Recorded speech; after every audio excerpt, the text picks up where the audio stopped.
नमस्कार दोस्तों, सतीश तिकरवार से डरे ज्योतिरादित्य सिंधिया शिवपुरी से चुनाव लड़ सकते हैं। दोस्तों, अभी सुबह 11 बजे सूत्रों के हवाले से पुख्ता खबर आई है।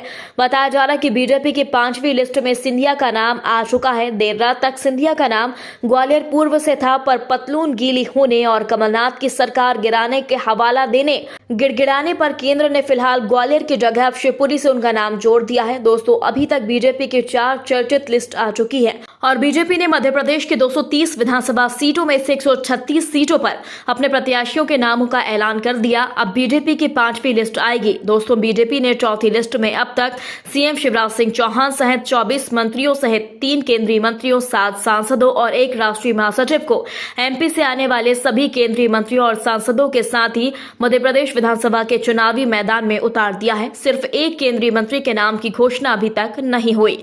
वह है बीजेपी के लिए हार के डर से चुपचाप बैठे और पनौती ज्योतिरादित्य सिंधिया, जिनके नाम लिस्ट में होने के बावजूद भी उसकी घोषणा नहीं हो पा रही, क्योंकि पार्टी ग्वालियर पूर्व से उन्हें टिकट देने पर अड़ी है। लेकिन सिंधिया अपनी हार से इतना डरे सहमे हैं कि सतीश तिकरवार का नाम लेते ही उनके रोंगटे खड़े हो जाते हैं, जैसे सतीश तिकरवार इंसान नहीं मानो बब्बर शेर हों, जिनके सामने सिंधिया टिक ही नहीं पाएंगे। इसके लिए अब उनके चुनाव लड़ने को लेकर चर्चाएं बहुत तेज हो गई हैं। दोस्तों, सिंधिया वैसे राज्यसभा से सांसद हैं। शिवपुरी में अपने ही कार्यकर्ताओं से 2 लाख के लगभग मतों से बुरी तरह हार का तमाचा खा चुके हैं और अपनी बुआ की सुरक्षित सीट से जीतने की सोच रहे हैं। इसको लेकर शिवपुरी से टिकट दिए जाने की चर्चा बहुत तेज हो गई है।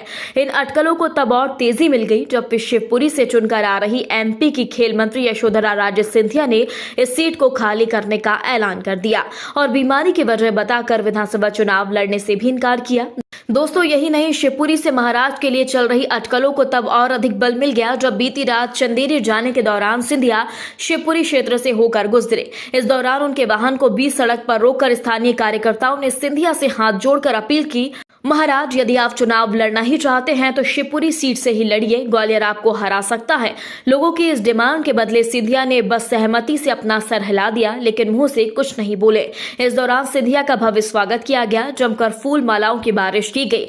बीजेपी ने केंद्रीय मंत्री नरेंद्र सिंह तोमर, प्रहलाद पटेल, फग्गन सिंह कुलस्ते, वीरेंद्र खटीक सभी सांसदों को विधानसभा के चुनावी मैदान में उतार दिया है। ऐसे में राजनीतिक पंडितों को लग रहा है कि बीजेपी सिंधिया को भी विधानसभा चुनाव में उतारकर अपनी 1 सीट और मजबूत करना चाहती है। इसके लिए सिंधिया को शिवपुरी विधानसभा जैसी सुरक्षित सीट दी जा सकती है, क्योंकि इस सीट पर बीजेपी की यशोधरा राजे सिंधिया लगातार ही जीत रही थी। यशोधरा राजे सिंधिया रिश्ते में ज्योतिरादित्य सिंधिया की बुआ हैं। अचानक यशोधरा राजे सिंधिया का ऐन वक्त पर चुनाव लड़ने से इनकार करना ज्योतिरादित्य सिंधिया के चुनाव लड़ने से जोड़कर देखा जा रहा है।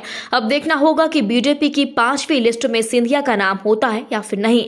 हमारे चैनल ने भी सर्वे किया, जिसमें बीजेपी को 70 से 80% सीटें मिलती हुई दिख रही हैं, जो बीजेपी को सत्ता से दूर फेंकती हुई नजर आ रही है, जिसके लिए मोदी, शाह और केंद्रीय मंत्रियों के साथ सांसदों को टिकट देकर जीत में बदलने का प्रयास किया गया। अब देखना है पनौती सिंधिया बीजेपी की जीत के लिए चुनाव लड़ते हैं या फिर हार के डर से भागते हैं, क्योंकि सिंधिया परिवार का इतिहास रहा है गद्दारी का, और यही गद्दारी को वह कायम रखते हैं या फिर वफादारी के लिए चुनाव लड़ते हैं, नरेंद्र तोमर और प्रहलाद पटेल की तरह।